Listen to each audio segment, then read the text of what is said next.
Bienvenidos a Noche de Brujas, amigos del misterio, un programa dirigido y presentado por Tony Bauza, sanitario, experto en hipnosis clínica e investigador de campo de lo paranormal. Acompañando en los mandos, contamos con la bruja blanca y terapeuta psicofísica Carol Senders. Esta emisión se retransmite por Radio Televisión Baleares España, canal YouTube 3 en 1 Productions y RAC Mallorca 89.2 FM. Empezamos. ¿Qué tal, amigos? Una nueva edición de Noche de Brujas. Seguimos en nuestra búsqueda de lo espiritual, de esos otros planos. Y para ello, Carolina, hoy tenemos a un buen amigo, a un compañero, Javier, que además de ser alguien variopinto, ecléctico, que ha tocado muchas teclas y ha llegado a ser realmente alguien que ha profundizado en alguna de ellas, vamos a tratar de hablar desde el esoterismo, cómo respondemos a las preguntas que continuamente nos estamos formulando, porque una de las cosas que hallamos es que hallamos respuestas, pero son respuestas verbales.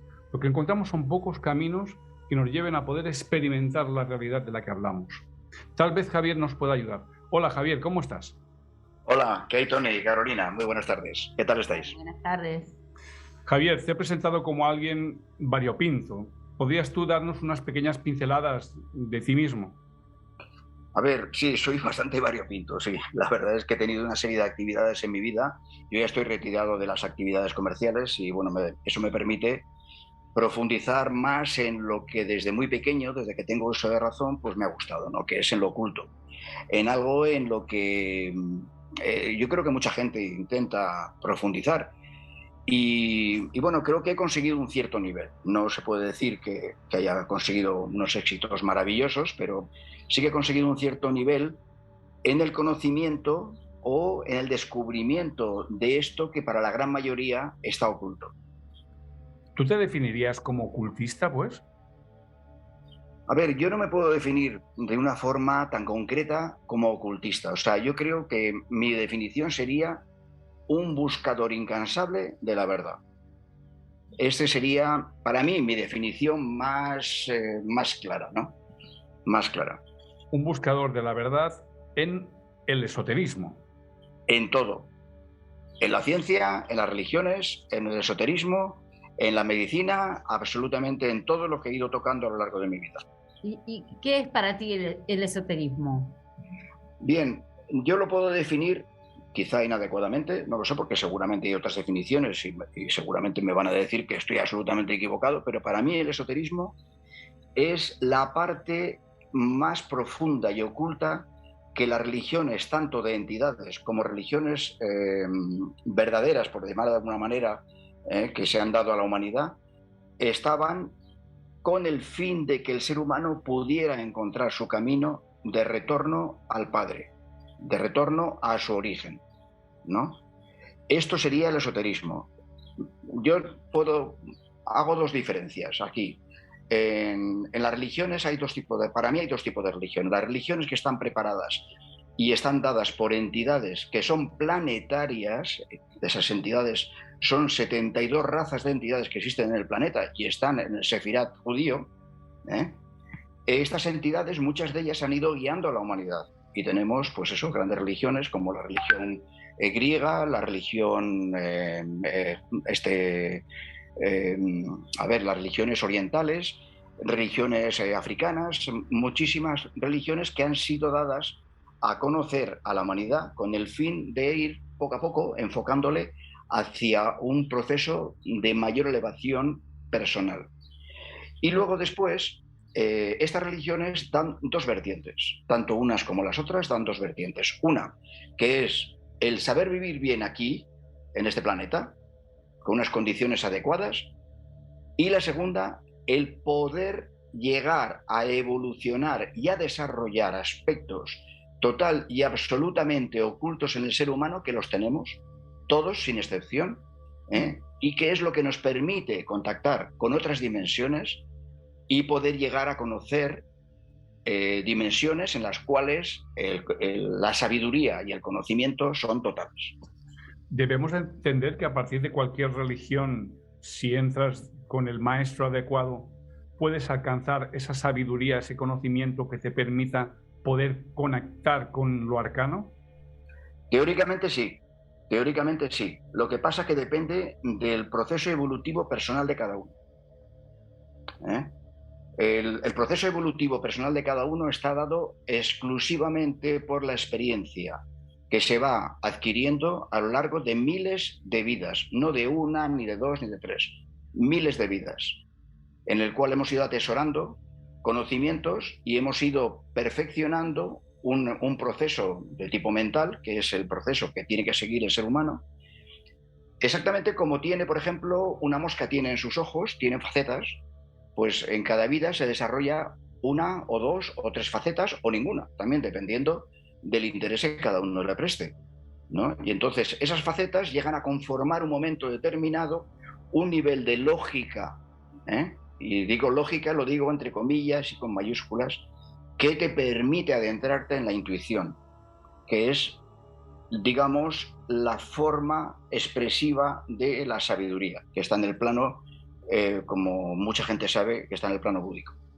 Por lo tanto, tú piensas que nos reencarnamos y siempre nos hemos reencarnado como seres humanos, animales, personas. A ver, yo no podría decir de una forma taxativa y absoluta que nos hemos reencarnado siempre así. A ver, en general y en términos generales sí que nos reencarnamos como seres humanos y normalmente siempre en un proceso evolutivo. Lo que pasa es que dependerá de nuestro comportamiento, que el proceso ese, en vez de ser evolutivo, se puede convertir en involutivo, ¿eh? Y de hecho existen muchísimas experiencias en seres humanos que debido a su actitud ante la vida, pues han ido involucionando en vez de evolucionando. Y a esto las religiones orientales o las filosofías orientales le han llamado karma. ¿Has visto alguna vez un espíritu, tú? A ver, sí lo he visto, sí. Sí, bastantes, sí. Y sobre todo lo que sí que tengo son percepciones, no siempre de ver, sino también de sentir. O sea, cuando hay alguien a mi lado que realmente, bueno, pues puede ser, está a mi altura, a nivel evolutivo, o superior o inferior, sí que siento la presencia, ¿no? La evidencia no es o todo o nada. La evidencia es una escala, es una escalera de Jacob en la cual vamos ascendiendo y vamos desarrollando, como decía antes, facetas de nuestra personalidad que nos permiten ir perfeccionando ese conjunto, ¿no? Entonces, hoy en día en la sociedad hay una cantidad de gente que ve cosas y que lo considera absolutamente normal. Por ejemplo, una persona, yo que sé, un empresario, tiene la capacidad de ver pues que hay algo que para él lo ve clarísimamente que es negocio, sin embargo los que están alrededor de él no lo ven. Esto es una forma de evidencia. Podemos llamarlo intuición también. Claro, efectivamente. Es que la intuición es el proceso superior a la lógica, es el proceso superior mental. La intuición está centrada en el chakra del corazón y la lógica está centrada en el centro del entrecejo, que está relacionada con la glándula pineal. Entonces debemos entender que se puede aprender a contactar con esas almas, esos espíritus, aprender a verlos. Sí, por supuesto que sí. ¿Dónde? Hombre, yo no lo recomiendo porque, a ver, en cierto modo, de alguna manera, ellos están en su mundo, nosotros estamos en el nuestro. A veces, si no tenemos una guía adecuada, un maestro adecuado, podemos meternos en zarandajas que no son nada agradables, ¿no? Y podemos tener problemas, o crear problemas, o abrir puertas indeseadas, pero por supuesto que se puede hacer, y de hecho, hoy en día, y esto lo decía un gran amigo mío, que se llama Enrique de Vicente, que es un periodista en lo oculto, que lo conoceréis vosotros, que sale en Cuarto Milenio, digamos que el inframundo está abierto debido a que muchísima gente está invocando precisamente ese tipo de contactos, ¿no? ¿Dónde? Por supuesto que sí. Dime, perdón. ¿Dónde podemos aprender? ¿Dónde podemos encontrar esos maestros? A ver, no es fácil. El maestro viene. El maestro no se encuentra, o sea, no es una persona que tú vas a buscarlo, te da una clase, te explica, de ahí puedes sacar información, sí, pero realmente el verdadero maestro de repente aparece en tu vida cuando estás preparado. Cuando estás preparado para algo, no tiene que ser una preparación para todo. Estás preparado pues para, yo qué sé, pues para poder aprender medicina tradicional china. Yo he tenido grandes maestros en este sentido. He podido aprender a utilizar el pulso, ¿eh? Y que si no tienes un maestro es prácticamente, no te voy a decir imposible, pero es muy difícil. Es muy difícil aprender a conocer el pulso. Y si no conoces el pulso, pues no puedes entrar, digamos, con la medicina tradicional china con pie firme, ¿no? Porque, y este es el grave problema que tenemos en Occidente, en este caso particular. El maestro llega en el momento que tiene que llegar. Lo demás es una preparación personal. Tiene que haber una disciplina, tiene que haber un interés, tiene que haber una sinceridad en la búsqueda. Tiene que haber una serie de factores que te van reenfocando hacia que tú puedas ser, digamos, enseñado por una persona que realmente está preparada, que no tiene que ser ningún ser, por ejemplo, un maestro ascendido, no, puede ser una persona, perdón, puede ser una persona de la calle, a la que conoces y estableces una buena amistad y de repente te das cuenta de que esa persona pues te está enseñando cosas y tú pues también estás compartiendo cosas con él, ¿no? En este caso. Un propósito. ¿Qué le dirías a una persona, por ejemplo, a un padre que ha perdido a su hijo en un accidente y que le quedó algo pendiente que contarle a su hijo? ¿Qué le dirías a él? ¿Le dirías, pues sí, hay formas de contactar con él o mejor déjalo, tiene que seguir su camino? ¿Qué le dirías a ese hombre? Bueno, esta es una experiencia. Yo perdí un hermano y mi padre murió también en una gran depresión, provocado por la no aceptación de esa pérdida, ¿no? O sea, que conozco muy de cerca esa situación. He conocido a muchas personas que han tenido estos problemas y primero se puede contactar, pero no siempre es fácil, es un tema complicado. No siempre la persona que contacta es una persona que realmente está capacitada para hacerlo, hay mucho engaño en esto. Pero, a ver, yo creo que el mundo de los vivos y el mundo de los muertos son dos mundos completamente distintos. Entonces, hay que comprender, por lo menos tratar de comprender, que no es fácil, cuando se pierda un hijo, pues tratar de comprender que esa pérdida está motivada por alguna razón que se escapa a nuestro entender mental. Yo creo que sería el camino más adecuado. Y aceptar esta situación como algo natural, como algo que la vida te está poniendo delante en tu experiencia. El intentar estar continuamente llamando a esa persona que está allá en el otro lado, para mí es un grave error. Para mí es un grave error porque esto hace que estés continuamente distorsionando y atando a esa persona que se encuentra en su mundo, la estás atrayendo permanentemente de forma magnética. Y claro, llega un momento que esta persona no se puede liberar. Por ejemplo, el efecto de las plañideras antiguas. Era una forma de tener al espíritu y al alma de esa persona sujeto al plano físico, ¿no? Muy difícil desprenderse, muy difícil soltar.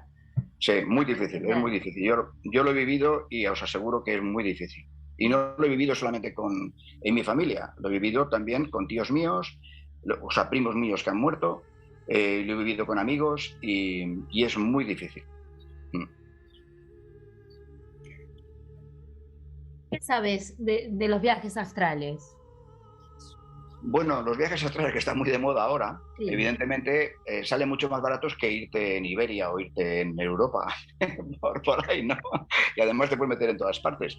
Pero lo que ocurre es que yo creo que hay que estar preparado. O sea, hay gente que viene ya preparado con esa capacidad de desligar en un momento determinado su conciencia del plano físico e irse al plano astral y poderse mover con libertad en ese plano, mi maestro esotérico, que se llamaba Vicente Beltrán Anglada, que tiene escrito 12 libros, él podía realizar viajes astrales, se conocía a mucha gente que los puede hacer y además lo demostraba clarísimamente, ¿no?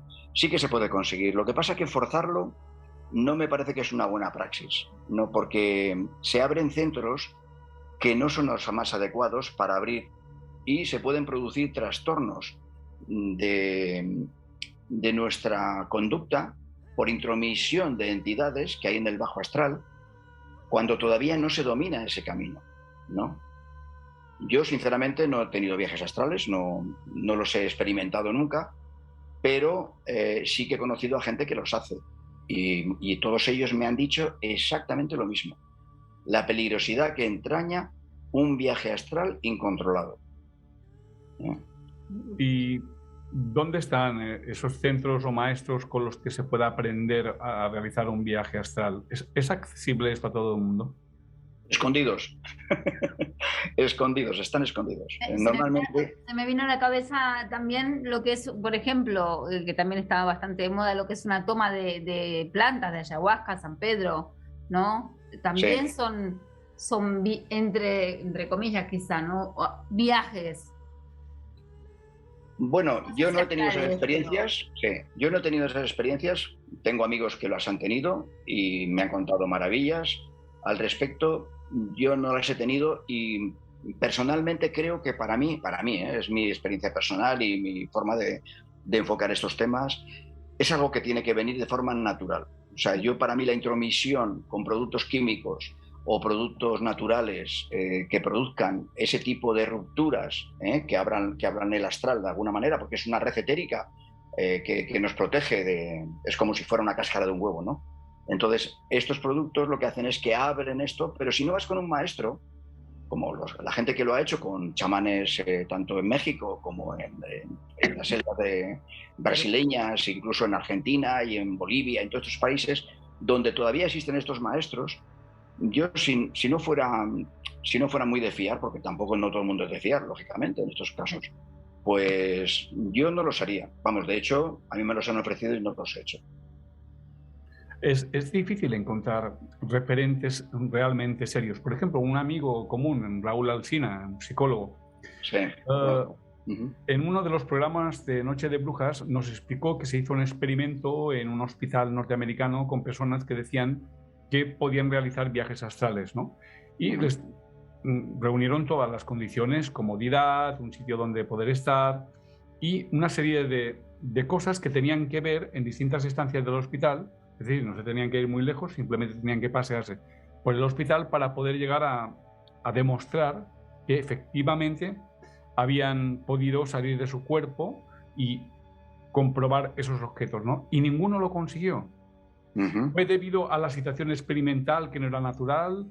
¿Fue debido a que estas personas tienen que protegerse de ciertos servicios de inteligencia que si eso lo descubrieran, automáticamente te cogerían, te captarían como hacía antiguamente la CIA o el FBI?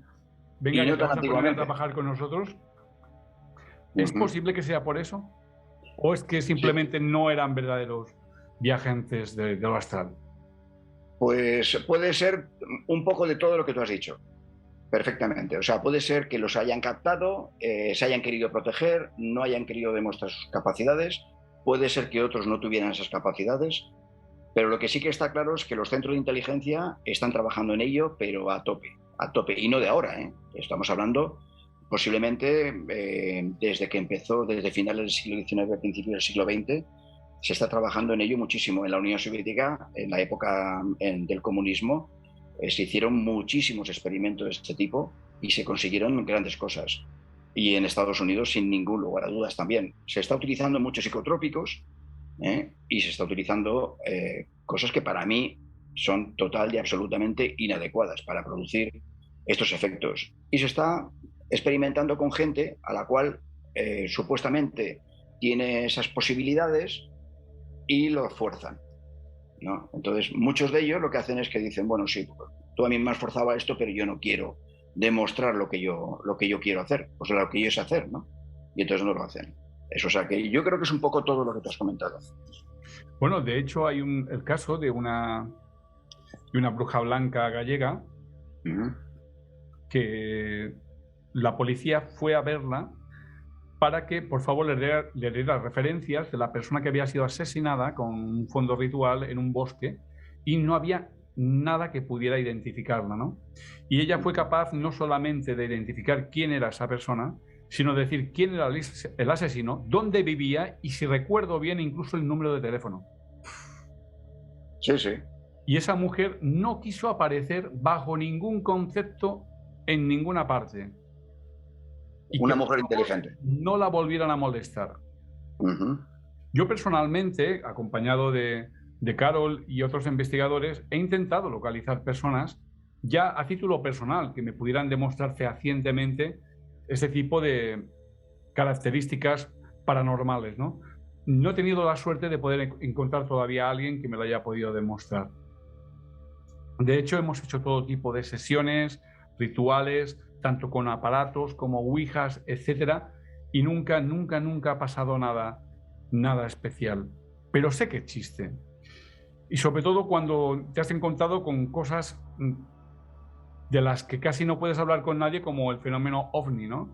Y sabes que pasan cosas.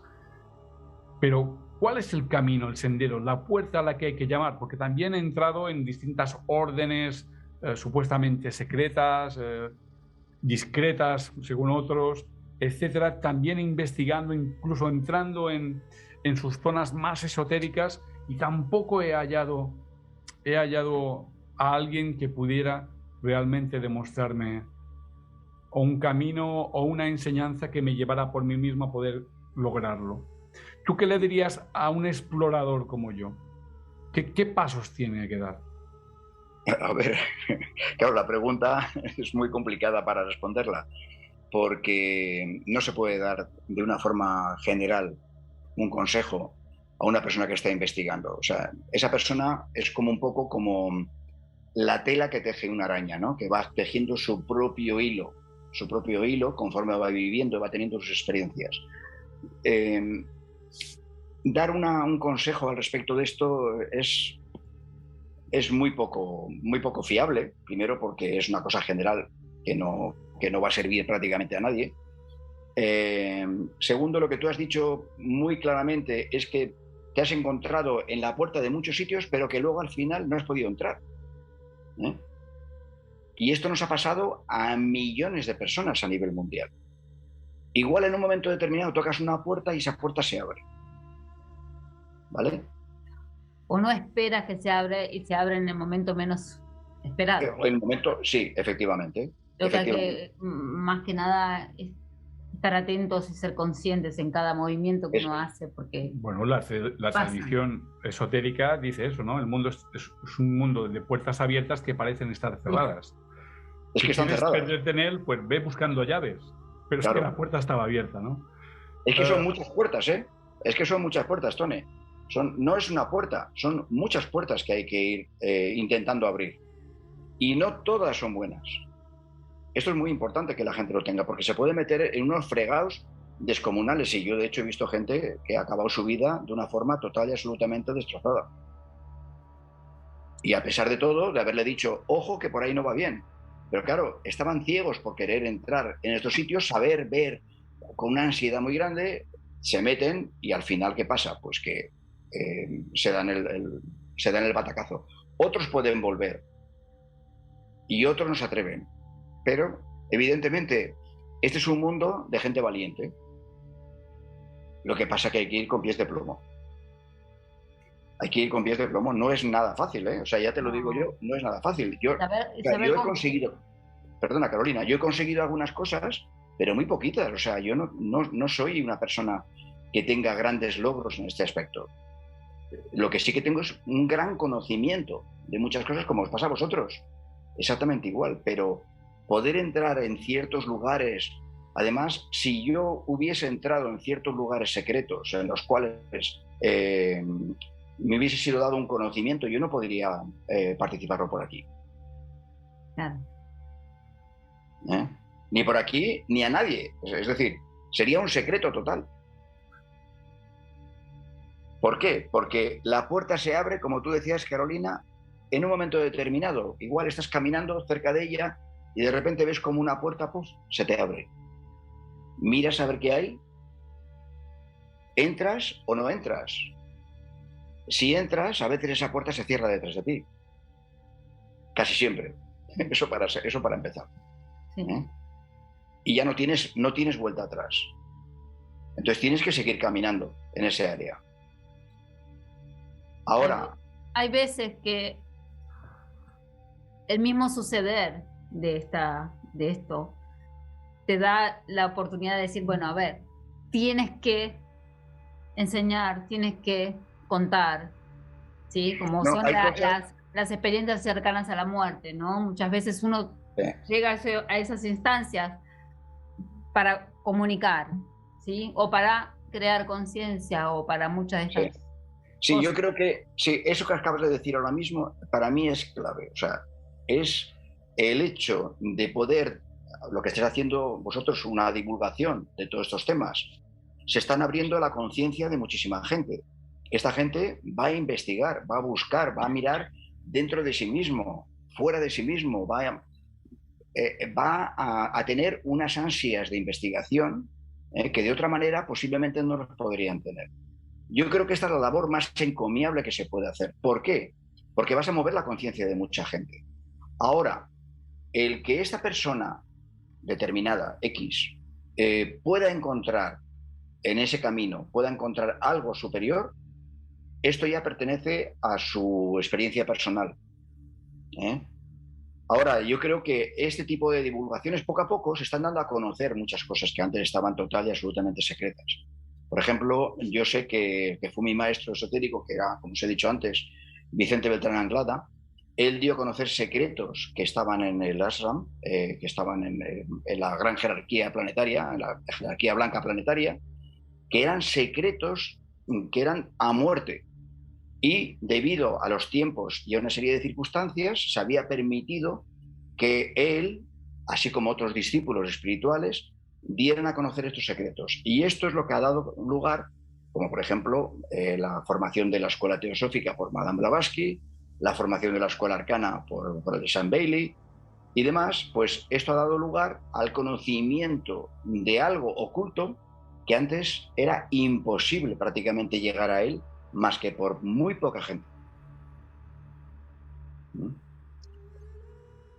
Claro. Pero... Tú quieres saber más, ¿eh? Pero ¿por qué no? Pero ¿por qué no hay escalones para ayudar a muchísima gente a poder evolucionar hacia esos planos espirituales? Porque hay mucho dolor, hambre, guerra, egoísmo. El mundo sufre. Por ejemplo, si tú tienes la capacidad de hacer un viaje astral, ¿por qué no rescatas a ese niño que está en los escombros de una casa derruida en Ucrania? ¿Por qué no le dices dónde está ese niño raptado a esos padres desesperados? ¿Por qué no le dices a la NASA, oye, que no vayáis ahí porque se van a encontrar con este problema los astronautas, vais a necesitar esto otro? ¿Por qué no comparten más ese conocimiento? ¿En manos de quién está realmente el mundo? ¿Por qué los que saben y pueden se mantienen tan ocultos? ¿Qué está pasando aquí? ¿Estamos en manos siniestras? Sí. Javier. En estos momentos, sí, claramente. Estamos viviendo lo que es un Kali Yuga, que sería una edad de hierro, en el cual el yin predomina sobre el yang. La oscuridad predomina sobre la luz, hablando en términos de taoísmo. En este caso, es que, claro, has planteado un montón de preguntas. Sí que hay discípulos espirituales que pertenecen a la gran jerarquía blanca que se dedican a esto que tú dices. Se dedican, mediante viajes astrales o de otra manera, a localizar a personas que están sufriendo y que kármicamente se lo merecen para rescatarlos. Esto sí que lo hay, lo que pasa es que es secreto. Esto no se da a conocer a nadie. O sea que sí podemos interferir. Claro, no se puede interferir. Es que incluso hay situaciones en las cuales un discípulo se encuentra en una situación muy difícil y tiene que sufrir esa situación para cumplir con un karma determinado. Porque eso le supone no solamente la limpieza de su karma, sino que además le supone el aprendizaje correspondiente que lleva consigo esa experiencia. Y esto es lo que está pasando ahora.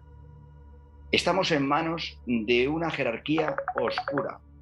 Uy, perdón, que me están llamando por WhatsApp. Estamos en manos de una jerarquía oscura en estos momentos. Es decir, estamos en manos del yin. ¿Vale? ¿Y qué ocurre?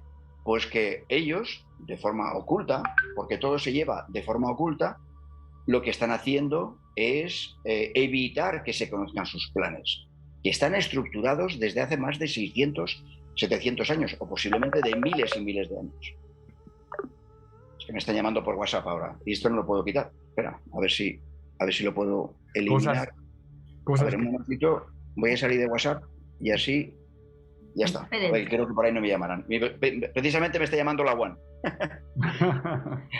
Bueno, pues evidentemente todo este conocimiento está no de ahora, es de universos anteriores, que había otros universos.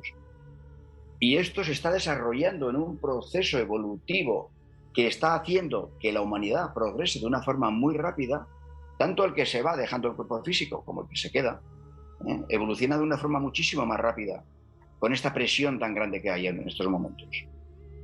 Yo creo que es un gran momento que estamos teniendo ahora mismo de aprendizaje, de poder vivir situaciones que no se han vivido a lo largo de la historia de la humanidad, de nuestro planeta.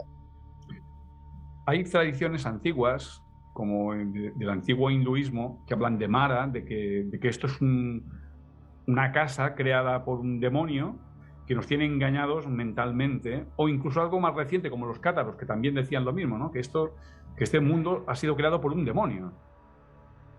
El otro día, entrevistando a la lama, ella decía, y no olvides, Tony, que todo es mental. No olvides que todo es mental, que es nuestra propia mente la que recrea todo. Claro. ¿Cómo podemos despertar de esa ilusión que es la realidad? ¿Cómo podemos acentuar nuestros sentidos, nuestra mente, para potenciar la observación de la realidad y acercarnos un poquito más, a ser un poquito más libres realmente? ¿Cómo podemos hacer esto, Javier? Bueno, yo partiría de un punto muy elemental, que es la lógica. Sin lógica no se podía ir a ninguna parte. Evidentemente, estamos viviendo, la humanidad vive en un mundo mental, los animales viven en un mundo emocional. Las plantas viven en otro mundo diferente y tienen su vida, y tienen su espíritu y tienen su alma, ¿vale? Cada uno de los seres que está en este universo, incluso el gran vacío del universo, es un alma enorme. Y entonces, ¿qué va a utilizar? Va a utilizar aquello en lo cual está desarrollando su proceso evolutivo. La humanidad, en estos momentos, que lleva ya miles y miles y miles de años en este sentido, está desarrollando lo que es la mente, y la mente es dual. Y para desarrollar la dualidad y llegar a las máximas conclusiones, hay que utilizar la lógica. No queda otra.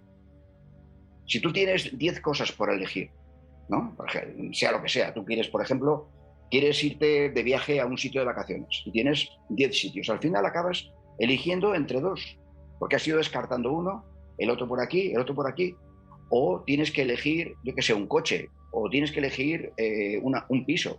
Al final, por lógica, estás utilizando la dualidad y estás eligiendo entre uno u otro. ¿Qué te permite eso? Pues la discriminación. Con la discriminación se llega a la intuición. ¿Y la intuición qué te abre? Te abre un mundo donde realmente está todo.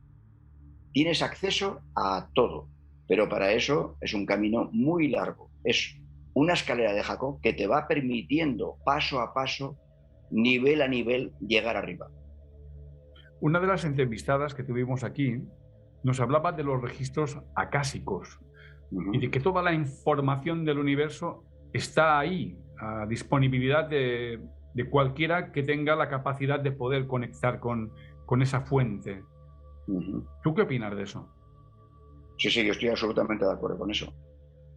Hay un nivel es un nivel de conciencia con un nivel vibratorio determinado donde está todo escrito, no solamente a nivel físico, también a nivel emocional, también a nivel mental, a nivel búdico, a todos los niveles. pero no solamente de los seres humanos, sino de todos los seres de la creación. Yo con lo que no estoy de acuerdo es que esto sea una creación de un demonio. No, hay demonios y hay santos y hay de todo. Pero lo que sí que está claro es que hay un registro absoluto de todo lo que se hace en el universo a cada 1000 millonésima de segundo. Y se puede acceder a ello siempre y cuando tengas el camino para seguir. Igual sé que sintonizas una frecuencia, tú puedes llegar a escuchar música con una frecuencia determinada, pero si no tienes esa frecuencia no escuchas esa música.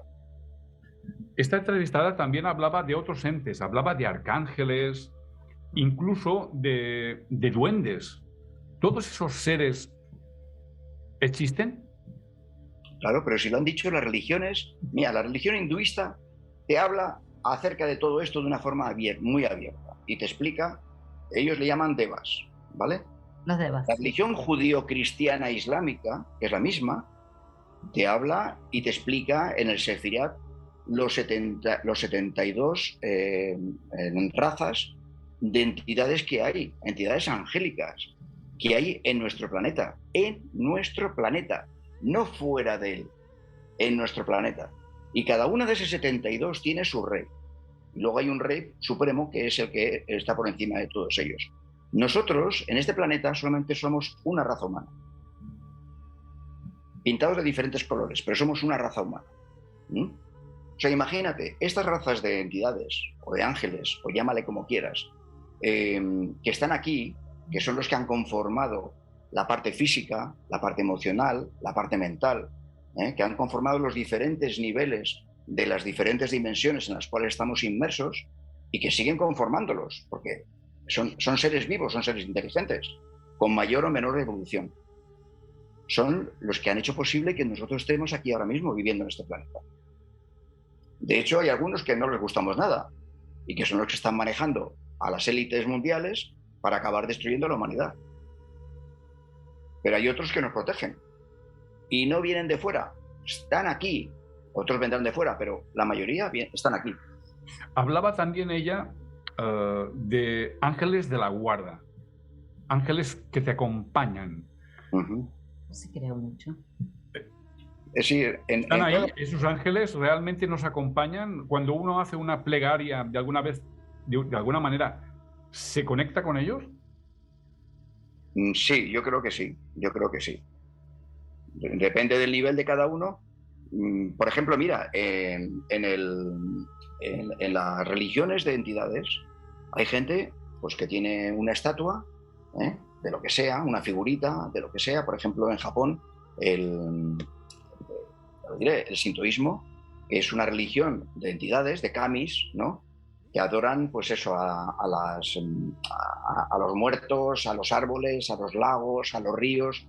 El país está lleno de entidades, casi las puedes tocar, las puedes ver. Yo estaba allí y te aseguro, he tenido experiencias muy curiosas. Y entonces, ¿qué ocurre? Pues que te pueden ayudar, claro que te ayudan. Tú les pides cosas, y de hecho antiguamente se pedían a las entidades, se pedían cosas, tú les hacías una ofrenda y ellas te daban lo que tú pedías. Esto se ha perdido. ¿Y cuándo se ha perdido? Pues se perdió en el siglo XIX, cuando empezó el desarrollo industrial, la luz eléctrica, y la humanidad empezó a pensar de que por encima de todo éramos los únicos y que los demás no tenían nada que ver en nuestra evolución. Una gran mentira, porque la evolución es algo conjunto, es algo que está entre todos los seres vivos, visibles o invisibles a nuestro estrecho espectro de percepción, tanto visual como auditiva.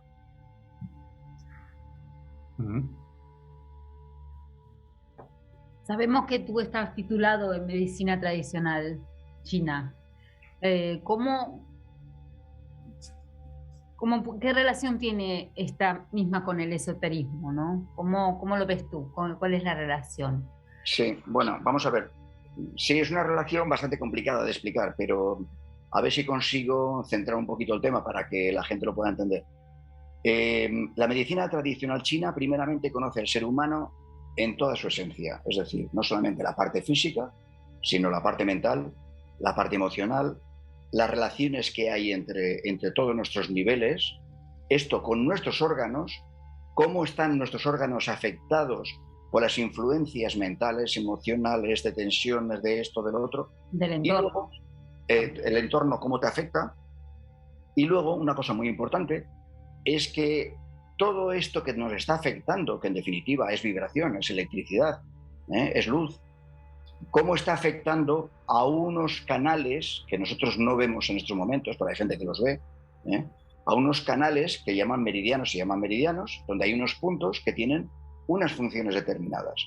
Bueno, pues esto, hoy en día, después de hace 5.000 años que los chinos, los orientales, lo descubrieron y lo pusieron en práctica, conociendo la función de cada uno de esos puntos, hoy en día nos hemos dado cuenta y se sabe que es el software de nuestro cuerpo. Es decir, la medicina occidental está trabajando con el hardware y, sin embargo, la medicina oriental trabaja con el software. Si tú tienes un problema en un ordenador, prácticamente vas a solucionar todo a través del software. Y es lo que hace la acupuntura.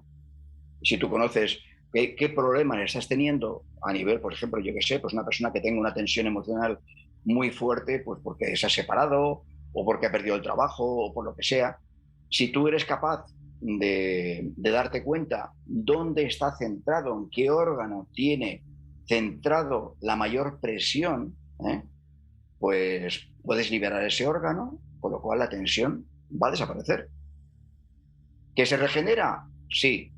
¿Por qué? Porque si la tensión es muy fuerte, llega un momento que mentalmente vuelves otra vez a regenerar esta situación, pero llega un momento que empiezas poco a poco a digerir esa situación y llega a desaparecer el problema. Oye, Javier... Sí, no sé si me he explicado bien. Perfectamente, Javier. Queríamos preguntar, oye, ¿tú actualmente das clases? ¿Tienes una consulta? ¿Puedes informarnos sobre ello? ¿Atiendes? No, hace tiempo ya que en el 2008 dejé la consulta porque acabé muy cansado. Y desde entonces simplemente atiendo amigos o gente muy allegada y nada más. O sea, procuro dedicarme a la investigación, que es lo que más me gusta, ¿no? Esto es lo que más me ha traído, y debido a mis múltiples trabajos, que he tenido bastantes trabajos, siempre relacionados con esto, pues la verdad es que eso te absorbe mucho tiempo. Y ahora que estoy retirado, ya pues me puedo dedicar con más dedicación a la investigación, a profundizar más en esos temas. Pero bueno, a ver, no doy clases de nada, pero lo que sí que puedo hacer tranquilamente es colaborar con personas que estén realmente interesadas en esto, ¿no? En aprender. En aprender, que estén realmente interesadas, porque hay mucha gente que dice que está interesada, pero no está interesada. Es curiosidad. Bueno, a ver qué dice este pibe, che. Bueno, pues dejamos ese mensaje ahí y darte las gracias porque el tiempo nos ha alcanzado Dios Cronos, que se quiere llevar su parte de lo que comparte la realidad con nosotros, y darte las gracias, Javier. Ha sido un auténtico placer.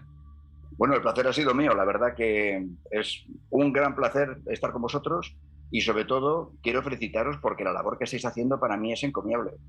O sea, el abrir las mentes de la gente a estos mundos, que son mundos que mucha gente tiene miedo, para mí yo creo que es una labor fantástica. Yo creo que tú, Tony, bueno, yo creo que los dos buscáis, y perdona que me estoy extendiendo quizá, buscáis llegar a más profundidad, pero yo creo que si se llega a un mayor número de personas que sean capaces de empezar a preguntarse cosas, es mucho más importante que no la profundización, porque la profundización viene ya a nivel personal, ¿no? Y la gente va a buscar, lógicamente, en esa profundización. Acabamos de abrir una puerta. Estupendo. Muchísimas gracias. Queridos amigos, volveremos próximo miércoles, Noche de Brujas, como siempre, en la senda del misterio. Hasta pronto. Gracias. A vosotros. Esoterismo es un término genérico usado para referirse al conjunto de conocimientos, doctrinas, enseñanzas, prácticas, ritos, técnicas o tradiciones de una corriente de pensamiento que utiliza secretos, símbolos incomprensibles o de difícil acceso y que se transmiten únicamente a una minoría selecta denominada iniciados, por lo que no son conocidos por los profanos. El esoterismo busca entender el mundo y a las personas a través de sus causas internas, a diferencia del conocimiento exotérico, que busca los efectos y las causas externas. El esoterismo abarca un conjunto de prácticas, símbolos y rituales, tales como la adivinación, quiromancia, cartomancia, predicciones, signos zodiacales, por ejemplo, uso de piedras como el ámbar, etc. Por extensión, el esoterismo se refiere a toda doctrina que requiere un cierto grado de iniciación para estudiarla en su total profundidad. En contraste, el conocimiento exotérico es fácilmente accesible para el público común y se transmite libremente. El concepto moderno y más popular que se tiene en Occidente del esoterismo, está dado por las prácticas y críticas de las creencias esotéricas presentes en el llamado esoterismo occidental. Antoine Faivre, en su estudio sobre el esoterismo, espiritualidad de los movimientos esotéricos modernos, señala que antes del siglo XIX no existía un término que pudiese clasificar y reunir en una sola palabra a las diversas corrientes y prácticas esotéricas. La expresión existía solo como adjetivo, esotérico, de dentro, interno, y posteriormente se acuñó el vocablo esoterismo para denotar la cualidad de esotérico. En la antigüedad, algunas escuelas cultivaban, junto a una doctrina accesible a todos, otras doctrinas ocultas, reservadas a los iniciados. En algunas culturas el saber era custodiado celosamente por castas sacerdotales, y algunos conocimientos fueron solamente patrimonio de círculos restringidos. El problema de su transmisión a través de la historia ha dado lugar a tradiciones parciales o fundadas en otros contextos desligados de sus fines primordiales. La esotérica era una de las formas en que en la Grecia antigua se administraba la enseñanza, que solo podía ser recibida en el interior de las escuelas, y que se oponía a la que se destinaba al público y era impartida al aire libre. Los discípulos de Pitágoras se habrían dividido en exotéricos y esotéricos, los primeros eran simples aspirantes sin investiduras, los segundos estaban completamente iniciados en la doctrina real del maestro. Para Platón y Aristóteles, los caracteres exotéricos o esotéricos se aplican solo a las doctrinas. Habría existido en Platón una doble filosofía, una accesible a todos, expuesta en sus diálogos, y otra más técnica, reservada solo a los iniciados. Aristóteles divide sus obras en esotéricas o acroamáticas, y exotéricas. Los comentadores admiten que esta distinción no se basa en las cuestiones ni en sus soluciones, sino en la forma y los procedimientos de exposición. En las obras exotéricas solo se dan los argumentos más claros y para las esotéricas se reservan los más oscuros y decisivos. Sería semejante, pues, a los actuales y metódicos estudios científicos de las academias con relación a las divulgaciones que de tales disciplinas pueden hacerse. La idea de una doctrina misteriosa reservada a los iniciados se observa en numerosas sociedades, tales como el movimiento Rosacruz o la francmasonería. Según René Guénon, todas las religiones poseen un núcleo esotérico, que por su complejidad simbólica permanece oculto para la mayoría de los creyentes, y el significado real de los rituales religiosos sería solo comprendido por los iniciados. El deseo de una síntesis de todos los saberes de la humanidad ha impulsado a algunas doctrinas sincréticas, como la sinarquía de Saint-Yves de Alveidre y la teosofía de Elena P. Blavatsky, a intentar recuperar y unificar las tradiciones de todas las culturas y de todos los tiempos. Las escuelas cultivaban, junto a una doctrina accesible a todos, otras doctrinas ocultas, reservadas a los iniciados. En algunas culturas el saber esotérico se aplica solo a las doctrinas. Habría existido en Platón una doble filosofía, una accesible a todos, expuesta en sus diálogos, y otra más técnica, reservada solo a los iniciados. La ciencia moderna es el conjunto de conocimientos obtenidos mediante observación, razonamiento y experimentación, con base en un método científico. En la antigüedad, sin embargo, el término ciencia, del latín scientia conocimiento, hecho de saber algo, tenía una significación diferente, y se refería también a un saber esotérico. Parte de este conocimiento esotérico sería el producto de la mente trascendental o de una intuición intelectual. René Guénon, en su obra La crisis del mundo moderno, hace una fuerte crítica a las ciencias modernas que, al despreciar el saber esotérico, habrían caído en una suerte de cáscara o exoterismo que se limita solo al estudio de los fenómenos pero desconocen lo que él llama la verdad trascendente. En el capítulo 4 de su obra dice: por eso es por lo que la ciencia profana, la de los modernos, puede ser considerada, a justo título, así como ya lo hemos dicho en otra parte, como un saber ignorante, saber de orden inferior, que se queda todo entero en el nivel de la realidad más baja, y saber ignorante de todo lo que le rebasa, ignorante de todo fin superior a sí mismo, como de todo principio que podría asegurarle un lugar legítimo, por humilde que sea, entre los diversos órdenes del conocimiento integral, encerrada irremediablemente en el dominio relativo y limitado donde ha querido proclamarse independiente, y habiendo cerrado así ella misma toda comunicación con la verdad trascendente y con el conocimiento supremo, no es más que una ciencia vana e ilusoria, que, a decir verdad, no viene de nada y no conduce a nada. Aunque para las ciencias modernas el término esotérico tiene frecuentemente un carácter peyorativo, no es menos cierto que algunas ciencias se desarrollaron en parte del quehacer de las prácticas tradicionales. Así, la química debe parte de su desarrollo a la práctica de la alquimia, y la astronomía estuvo en sus inicios relacionada con la práctica de la astrología.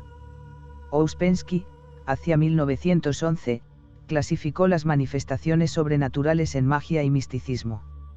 La primera la relacionó con la acción y la segunda con el sentimiento. Ouspensky comparaba el método psicológico con el método esotérico en la adquisición de conocimiento. Consideraba que la mente psicológica puede ver las limitaciones de la mente lógica al poder distinguir entre diferentes niveles de pensamiento y comprender el hecho de que las percepciones cambian según las facultades y propiedades del aparato perceptor.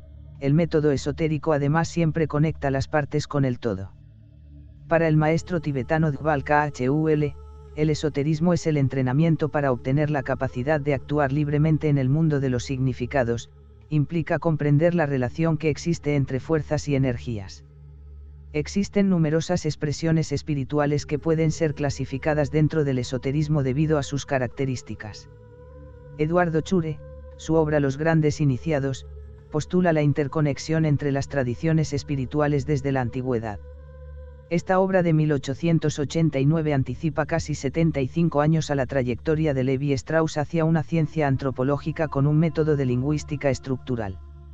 Ya que en las mitológicas aborda acerca de los principios éticos universales, como la prohibición del incesto, los cuales están codificados mediante el lenguaje a través de los símbolos misteriosos de los mitos, aunque esta perspectiva filológica ya estaba presente en la investigación filosófica desde 1887, 2 años antes, en la genealogía de la moral. Chure hace una metamitología, o narrativa sobre las narrativas, en el plano de la narración mistérica de las grandes religiones. Desde una metodología de religión comparada, identifica y resalta las similitudes entre las dos grandes corrientes o raíces culturales de las que derivarían todas las mitologías y religiones, artes, ciencias y filosofías de la historia, las corrientes semítica y aria. La primera sería originada con Hermes Trismegisto, y seguida por Moisés en Egipto, y la segunda, con Rma y Krishna en India. Y finalmente con Zarathustra en Persia. En esta genealogía religiosa participan Jesús y Buda, pero como herederos de las tradiciones esotéricas ancestrales. Chure sistematiza el conocimiento sagrado y su desarrollo en la práctica religiosa, reflejando el diálogo de saberes y la aplicación epistémica del secreto, inclusive en la política, por lo que tiene una interpretación de la teología política de Spinoza. Para Shure la iniciativa de los profetas se enmarca en un contexto político de lucha de pueblos y lucha de razas. Por otra parte, la teología de la liberación también se enmarca en un contexto político de lucha colonial y racismo. El estudio de Chure del origen político de las religiones hace un aporte a la teología de liberación dando la explicación de por qué hay curas guerrilleros que intervienen en la política mediante la lucha armada, como Camilo Torres, Manuel Pérez Martínez, entre otros. En la línea de una filosofía decolonial, el filósofo latinoamericano Enrique Dussel en Filosofías del Sur recoge la hermenéutica o interpretación ético-mítica del diálogo entre las filosofías del sur colonial, de tal forma que plantea una versión más amplia de la filosofía de la liberación latinoamericana. Encontramos además numerosos tipos de esoterismo dependiendo de la corriente que se siga o de la ideología que se practique. Así pues, algunas de las más importantes son: esoterismo masónico, esoterismo egipcio, esoterismo maya, Haciendo una división entre corrientes orientales y occidentales, encontramos corrientes esotéricas orientales, Cábala, Sufismo, Tantra, Taoísmo, Vajrayana, Yoga. Corrientes esotéricas occidentales. Véanse también, cultos mistéricos y esoterismo occidental. La escuela de Pitágoras y la de los neoplatónicos perpetuaron la tradición en Grecia. Se sabe que Pitágoras adquirió parte de su saber en la India y que Platón estudió y fue iniciado en las escuelas de Egipto. En tiempos más recientes, algunas ideas notoriamente sankhya's y budistas juegan un papel preponderante en el pensamiento gnóstico.